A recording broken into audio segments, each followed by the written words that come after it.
जय सद्गुरू सगळ्यांना. मी आहे स्नेहा. मी माझ्या चॅनलवर तुमचं स्वागत करीत आहे.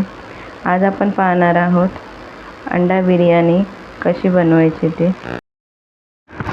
घरच्या तांदळाने आपण ही बिर्याणी बनवणार आहोत आणि तेही कुकरमध्ये. अगदी सोपी पद्धत आहे अंडा बिर्याणी कुकरमध्ये कशी बनवायची ती. चला मग पाहूया. सगळ्यात आधी मी इथे 6 अंडी घेतलेली आहेत. अंड्यांना आपल्याला उकडून घ्यायचे मंद गॅसवरती. गॅस ही मंदच ठेवायची, कारण जर फास्ट ठेवल्याने आपली अंडी तुटू शकतात. तुटल्यावर त्याचा गर हा बाहेर पडू शकतो. तुम्ही पाहू शकता इथे आपली अंडी उकडलेली आहेत. आता आपण इथे मी 2 कांदे घेतलेले आहेत, त्याला उभे चिरलेले आहेत. ह्या कांद्याचा मी असा चुरा करते, म्हणजे ते असे सुटायला हवेत म्हणून. हे आपले कांदे सुटलेले आहेत. आता आपल्याला हे फ्राय करायचे आहेत. आपल्याला ह्याला गोल्डन कलर येईपर्यंत फ्राय करायचे आहेत. आपल्याला हे कांदे बिर्याणी झाल्यावरती वरून सर्व करताना आपल्याला हे दम देताना टाकायचं आहे. त्याच्यासाठी आपण हे गोल्डन कलर येईपर्यंत ह्याला फ्राय करणार आहोत. आपल्याला ह्याला चमचा हलवतच जायचं आहे, कारण का खाली कांदा हा करपू शकतो. तुम्ही पाहू शकता अर्धा हा आपला भाजलेला आहे कांदा. अजून आपल्याला ह्याला गोल्डन कलर आणायचा आहे. कांदा हा फ्राय करताना नेहमी बारीक गॅसवरच करा, नाहीतर त्याला आपण गॅस चालू करून जर सोडला तर ते खाली लागू शकतो. तुम्ही पाहू शकता इथे आपले कांदे हे सोनेरी कलर आलेला आहे. ह्याला काढून घेऊया. हे कांद्याचं तेल आहे. हे कांद्याच्या तेलामध्येच मी बटाटे हे टाकणार आहे. मी 2 मोठे बटाटे घेतले, त्याला असे उभे कापून घेतलेले आहेत. अशा पद्धतीत मोठे मोठे कापलेले आहेत. आपल्याला बिर्याणीला याच पद्धतीमध्ये कापायचे आहेत, कारण का बारीक बारीक आपण भाजीला कापतो, असे जर कापले तर त्याचा गाळ होऊ शकतो. बिर्याणीमध्ये हे आपले दिसायला हवेत बटाटे, त्याच्यामुळे आपण हे असे मोठे कापणार आहोत. इथे आपले बटाटे गोल्डन कलर आलेला आहे. आपल्याला काही जास्त फ्राय करायचं नाही आहे, कारण बिर्याणीमध्ये हे शिजतील. हे झालेले आहेत. आपली अंडी इथे उकडून झालेली आहेत. त्याला मी अशा चिरा पाडलेल्या आहेत. ह्याच्यामध्ये मी हळद, लाल तिखट आणि मीठ टाकून मॅरिनेट करून घेणार आहे. जर तुम्हाला नसेल हवं तर तुम्ही स्किप करू शकता. असंच तुम्ही बिर्याणीमध्ये अंडं सोडू शकता. पण फ्राय करून जी अंडी आपल्याला चवदार लागतात, ती अशी साधी अंडी चवदार लागत नाहीत बिर्याणीला. काही जणी फक्त हळद आणि मिठामध्येच मॅरिनेट करून डायरेक्ट टाकतात, पण तसं करू नका. आता आपण अंडी हे फ्राय करून घेणार आहोत. मी हा नॉनस्टिकी पॅन याच्यासाठी घेतला आहे, कारण आपण जे अंडी बनवतो, फ्राय करतो, हे आपण जर कढईमध्ये टाकले तर ते उडू शकतो. नॉनस्टिकी पॅनमध्ये तसं नाही आहे. त्याचा हँडल धरूनही आपण हळूहळू त्याला हलवू शकतो. इथे आपण आता आपली अंडी रेडी झालेली आहेत, फ्राय झालेली आहे. इथे आपण आता बिर्याणीची तयारी करणार आहे. त्याच्यासाठी मी कुकर घेतली. एक कांदा कापून घेतलेला आहे. त्याच्यामध्ये मी अख्खा गरम मसाले टाकलेले आहे, खडे मसाले टाकलेले आहेत. हे 2 चमचे अद्रक लसणाची पेस्ट टाकलेली आहे. खडे मसाल्यांमध्ये मी तमालपत्र, लवंगा, दालचिनी, छोटी इलायची, मोठी इलायची, जावित्री, दगडफूल, हे असे टाकलेले आहेत. हे व्हिडिओ याचा शूट केलेला नाही आहे, मी विसरले व्हिडिओ शूट करायला. आता ह्याच्यामध्ये मी काही मसाले टाकणार आहे. मसाले हे प्रमाणातच आपण टाकूया, कारण आपले आधीच खडे मसाले याच्यामध्ये गेलेले आहेत. जास्त मसाले टाकले तर बिर्याणी ही खूप तिखट बनू शकते.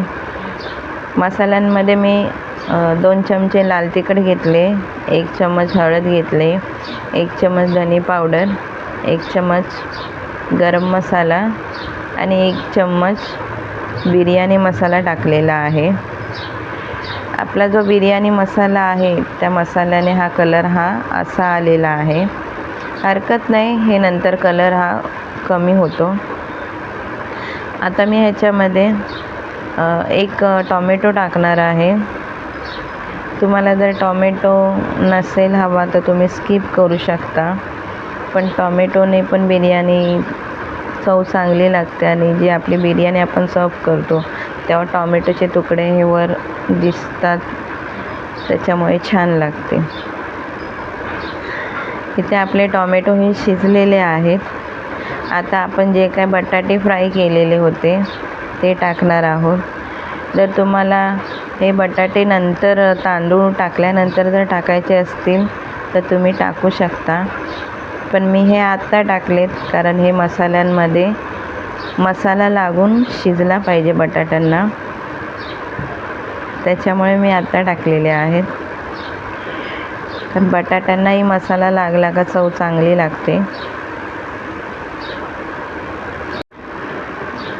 इथे आपले बटाटे मसाल्यामध्ये मुरलेले आहेत.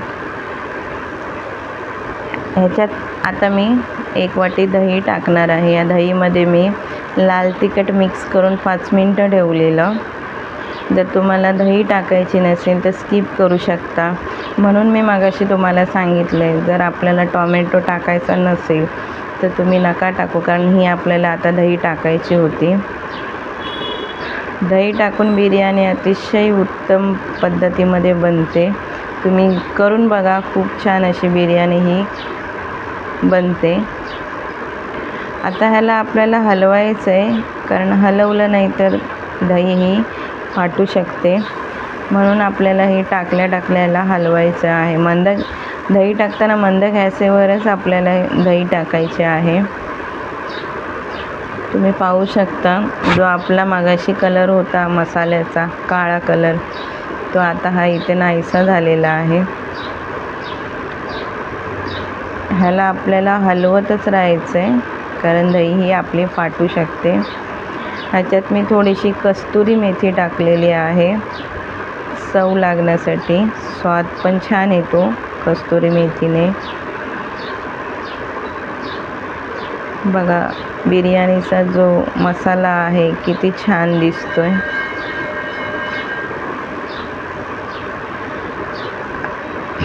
ह्याला असंच 3 ते 4 मिनटं आपण वाफेवरती शिजू देऊया, कारण आपण त्याच्यामध्ये दही पण टाकलेली आहे. वरून थोडीशी आता मी कोथिंबीर सोडणार आहे. कोथिंबीर तुम्हाला आता सोडायची असेल तरी हरकत नाही, नंतर सोडायची असेल तरी हरकत नाही, पण दोन्ही टायमाला जर तुम्ही सोडलात तर याचा फ्लेवर आपल्या भाजीला खूप छान असा लागतो. आपली ही बिर्याणी दम देताना आपण नंतर टाकणारच आहोत, पण आता भाजी शिजताना जर टाकली तर कोथिंबीरचा फ्लेवर खूप छान लागतो. हे मी इथे घरचे तांदूळ घेतलेले होते, जे मी अर्धा तास भिजत ठेवलेले त्याला.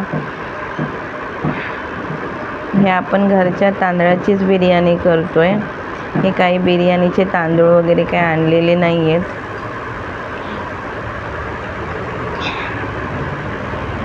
अंदाजा जर तुम्हाला असेल कुकरमध्ये पाणी आपल्याला किती टाकायचं आहे, त्या बेताने तुम्ही पाणी टाका, कारण मी माझ्या घरामध्ये माझ्या माणसांसाठी लागतील एवढेच मी तांदूळ घेतलेले आहेत आणि त्यानुसारच मी पाणी कुकरमध्ये टाकते.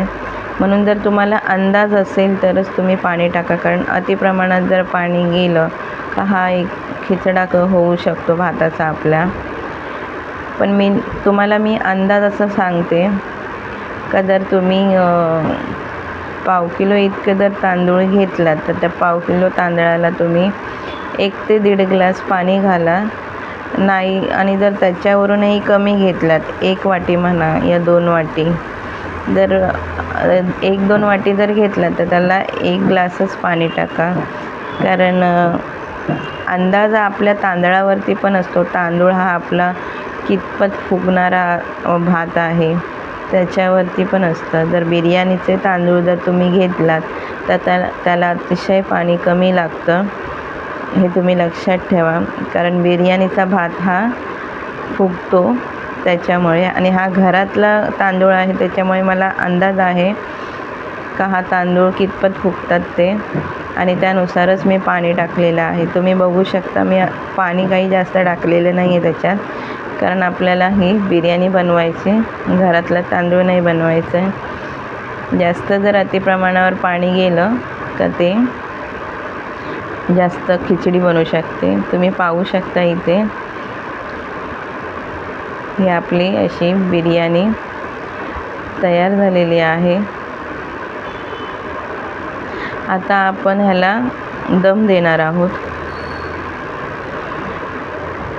मगाशी मी तुम्हाला सांगायला विसरले, कारण आपली जी जेव्हा कुकरचं ढाकण लागलं तेव्हा शिटी आपल्याला ही एकच द्यायची आहे.